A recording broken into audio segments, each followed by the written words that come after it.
High.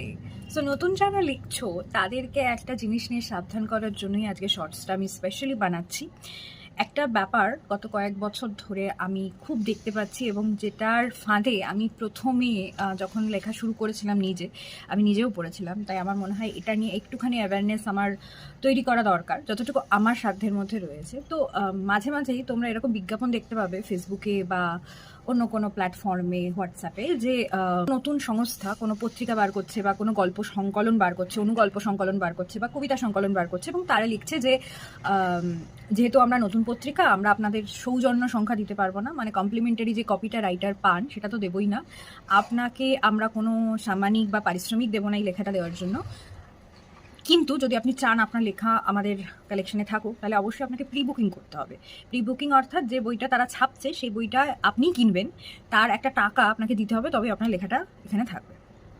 এবার পুরো বিষয়টার মধ্যে গন্ডগোলটা আমি বলি। এক হচ্ছে, আমি লেখা দিচ্ছি, তো যদি আমি এটাকে পুরোপুরি সাহিত্যর পার্সপেক্টিভ থেকে সরিয়ে একদম বিজনেস পার্সপেক্টিভে দেখি, তাহলে আমি একটা ইনভেস্টমেন্ট করছি। আমার লেখাটাই কিন্তু আমার সবচেয়ে বড় কন্ট্রিবিউশন। আমি লেখাটা তাকে দিচ্ছি, এবং সেই লেখার বিনিময় আমি তোমার থেকে টাকা চাইছি না, আমি তোমার থেকে কোনো পুরস্কার বা রিওয়ার্ড কিছু চাইছি না। একটা টোকেন অফ গ্র্যাটিটিউড বলা যায় হিসেবে তুমি আমাকে একটা ছাপার সংখ্যা দিচ্ছ উপহার।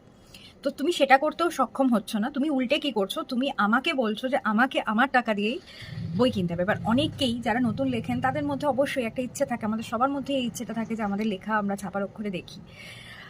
কিন্তু এইভাবে একটা স্ক্যাম চলে আসছে যেখানে তোমাকে ঠকানো হচ্ছে এবং তোমার টাকা দিয়ে তোমাকে বই বিক্রি করা হচ্ছে। প্রথম কথা, এই ব্যাপারে যখন প্রতিবাদ করা হয় তখন তারা বলেন যে আপনি কি বিখ্যাত লেখক যে আপনার লেখা কেউ পয়সা দিয়ে কিনে পড়বে? তাহলে তুমি কেন আমার লেখাটা ইন দ্য ফার্স্ট প্লেস নিলে? তুমি কোনো বিখ্যাত লেখককে কি অ্যাপ্রোচ করতে পারবে বিনা পয়সায় লেখা দেওয়ার জন্য? তুমি পারবে না, তারা দেবে না তোমাকে। তো নতুন যারা লেখক তাদের এক্সপ্লয়েট করার জন্য তোমরা এটা করেছো, এবং যারা সত্যিকারের ভালো পাঠক আমি বিশ্বাস করি তারা নতুন পুরনো এভাবে বিখ্যাত কে বিখ্যাত না এভাবে লেখা পড়ে না, তারা খুব মন দিয়ে সবার লেখাই পড়ে। তাই এই ধরনের স্ক্যাম থেকে একদম দূরে থাকো। নিজের লেখা কখনো টাকা দিয়ে কিনে পড়বে না। একটা পত্রিকা ছাপানোর যদি আপনি রেসপন্সিবিলিটি নেন, তাহলে এটা আপনার দায়িত্ব যে কিভাবে আপনি সেটার বিক্রি বাড়াবেন, সেটাকে প্রমোট করবেন, কিভাবে সেটাকে আরও বেশি পাঠক মণ্ডলীর কাছে পৌঁছে দেবেন। যদি সেটা করতে আপনি সক্ষম না হন, তাহলে প্লিজ বই ছাপাবেন না বা টাকা দিয়ে নতুন লেখকদেরকে দিয়েই লেখান। বই বিক্রির দায়টা কিন্তু লেখকের নয়। তাহলে মনোনয়নটা কতটা ফালতু। মানে আমি যদি টাকা দিই তাহলে আমি যা খারাপই লিখি আমার লেখা তোমাকে ছাপতে হবে? আমি চাই না এরমভাবে আমার লেখা ছাপা হোক।